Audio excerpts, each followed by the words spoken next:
আসসালামু আলাইকুম। হোসনারাস কিচেন মানে নতুন নতুন রেসিপি ক্রিয়েট করা। আমি সব সময় চেষ্টা করি আপনাদের জন্য নতুন নতুন রেসিপি তৈরি করার।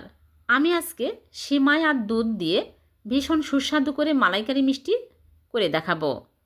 এই মিষ্টি যাকে খাওয়াবেন সেই আপনার প্রশংসা করবে।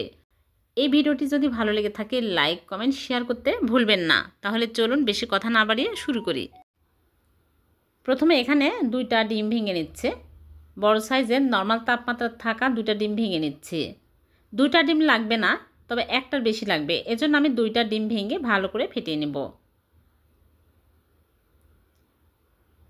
ভালো করে ফেটিয়ে নিয়েছি। এখন আমি এক সাইডে রেখে দিচ্ছি।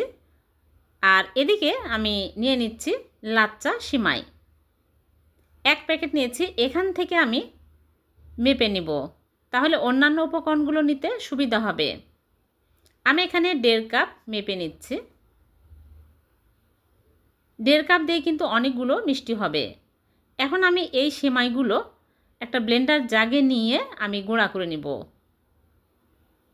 একদম মিহি করে কিন্তু গুঁড়া করে নিতে হবে। এরকম করে গুঁড়া করে নিয়েছি। মিহি হতে হবে, তাছাড়া কিন্তু মিষ্টি ভালো হবে না। এখন আমি একটা বোলের মধ্যে ঢেলে নিচ্ছি। আর এর মধ্যে দিয়ে দিচ্ছি ময়দা 1/4 কাপ। ময়দার পরিবর্তে আটাও দেওয়া যাবে। আটা ময়দা যে কোনো একটা দিলেই হবে। আর গুঁড়া দুধ দিয়ে দিচ্ছি 1/2 কাপ। এখানে আমি ফুল ক্রিম গুঁড়া দুধ নিয়েছি। আর দিয়ে দিচ্ছি বেকিং পাউডার 4 চামচের 4 ভাগের 1 ভাগ। সবার বাড়িতে মেজারমেন্ট চামচ থাকে না, এজন্য আমি এই চামচ দিয়ে মেপেই নিচ্ছি। আর বেকিং সোডা দিয়ে দিচ্ছি 4 চামচের 4 ভাগের 1 ভাগ। দুটাই আমি সমান সমান দিয়ে দিলাম। এক সমান দিতে হবে। তারপরে দিয়ে দিচ্ছি ঘি 1 চামচ। এই সময়তে ঘি দেওয়াই থাকে। তারপরে আমি 1 চামচ দিয়ে নিলাম, যেহেতু গুঁড়া দুধ আছে ময়দা আছে। এখন আমি ভালো করে মিক্স করে নিব। এই মিক্স করা কাজটা একটু ভালো করে নিতে হবে, যেহেতু বেকিং পাউডার বেকিং সোডা আছে। ভালো করে মিক্স যদি না হয় তাহলে এক জায়গায় থেকে মিষ্টিগুলো ভালো হবে না। ভালো করে মেশানোর পরে আমি ডিমের মিশ্রণ অল্প অল্প করে দিয়ে ভালো করে মাখিয়ে নেব। দেওয়ার সাথে সাথে কিন্তু শক্ত হয়ে আসছে। সেমাইতে বেশি ডিম লাগে, শুষে নেয়। দেখুন এখানে সামান্য বেঁচে গেছে। এরকম নরম করে মেখে নিতে হবে। আর মাখানোর পরে রেস্টে রাখা যাবে না, শক্ত হয়ে যাবে। মাখানোর পরে সাথে সাথে আমি হাতে তেল লাগিয়ে নিয়ে এরকম করে চপের মতো বানিয়ে নিচ্ছি। আপনারা চাইলে লম্বা করে বানাতে পারেন, আবার চাইলে গোল করে বানাতে পারবেন। এইরকম করে সবগুলো মিষ্টি আমি বানিয়ে নিব। আর মিষ্টিগুলো কিন্তু ফুলে বড় বড় হয়ে যাবে। আমি এরকম করে ছোট ছোট বানিয়ে নিচ্ছি। আপনারা চাইলে আরও বড় করে বানাতে পারেন, আবার চাইলে ছোট করে বানাতে পারেন। সবগুলো মিষ্টি আমার বানানো হয়ে গেছে। এখন এই মিষ্টিগুলো আমি তেলে ভেজে নেব।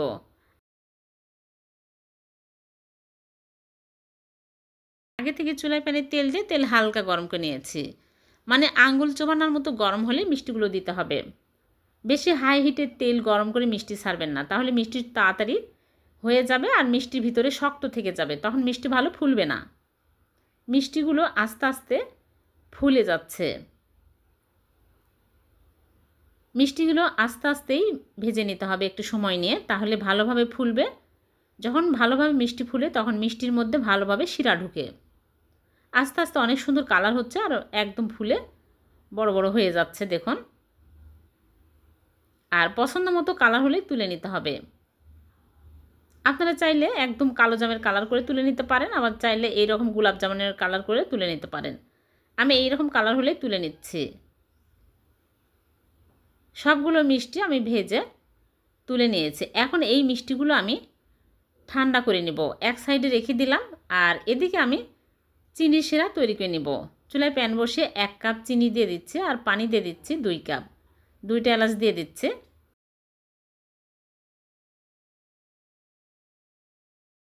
2টা এলাচ দিয়ে আমি নেড়েচেড়ে জাল করে বলক তুলে নেব। ভালোভাবে বলক চলে আসলে আমি মিষ্টিগুলো দিয়ে দিচ্ছি। আর মিষ্টিগুলো এখন ঠান্ডা হয়ে গেছে। গরম শিরার মধ্যে কখনোই গরম মিষ্টি দেওয়া যাবে না। এখন আমি ঢেকে জাল করব হাই হিটে 5 মিনিট। 5 মিনিট পর ফিরে আসলাম। মাঝখানে আমি নেড়েচেড়ে দিয়েছি। এখন আমি উল্টে পাল্টে মিষ্টিগুলো চুলা থেকে নামিয়ে নিচ্ছি। মিষ্টিগুলো অনেক সুন্দর হয়েছে, ভেঙেও যায়নি, ফেটেও যায়নি, গলেও যায়নি। এখন আমি চুলা থেকে নামিয়ে আমি ঢেকে রেখে দেব 2 ঘন্টা। আর এদিকে আমি সেই ফাঁকে মালাই তৈরি করে নিব, মানে ক্ষীর তৈরি করে নিব। এখানে 1 লিটার দুধ জাল করে ঘন করে আমি দিয়ে দিলাম, আর ঘি দিয়ে দিলাম 1 চামচ, আর চিনি 2 চামচ দিয়ে আমি এখন অনবরত নেড়েচেড়ে আরও ঘন করে ক্ষীর বানিয়ে নেব। আপনারা চাইলে গুঁড়া দুধ দিয়েও ক্ষীর বানিয়ে নিতে পারেন, তাহলে তাড়াতাড়ি ঘন হয়ে যায়। এখন আমি অনবরত নাড়তে থাকব। ঘন হয়ে আসছে, তলায় কিন্তু লেগে যেতে পারে। অনবরত নেড়েচেড়ে ঘন ক্ষীর বানিয়ে নিতে হবে।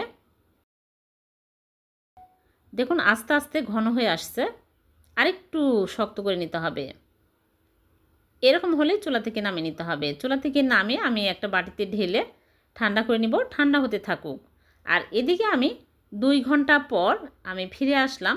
মিষ্টিগুলো অনেক সুন্দর হয়েছে, ফুলে একদম রসে টইটুম্বর হয়ে গেছে, কত নরম তুলতুলে হয়েছে দেখুন। সবগুলো মিষ্টি আমি তুলে নিচ্ছি। এই মিষ্টি আপনারা চাইলে এই রকম করেও খেতে পারবেন, আবার চাইলে মালাইয়েও দিতে পারবেন। আমি এখন মাঝখান দিয়ে এই মিষ্টিগুলো এইরকম করে কেটে নিচ্ছি। দেখুন ভিতরে কতটা রস ঢুকেছে, একদম রসালো হয়েছে আর স্পঞ্জি। এই মিষ্টি খেতে কিন্তু দারুণ মজার হবে। সিমাই দিয়ে যে এত মজার মিষ্টি হয় আপনারা না দেখলে বুঝতেই পারবেন না।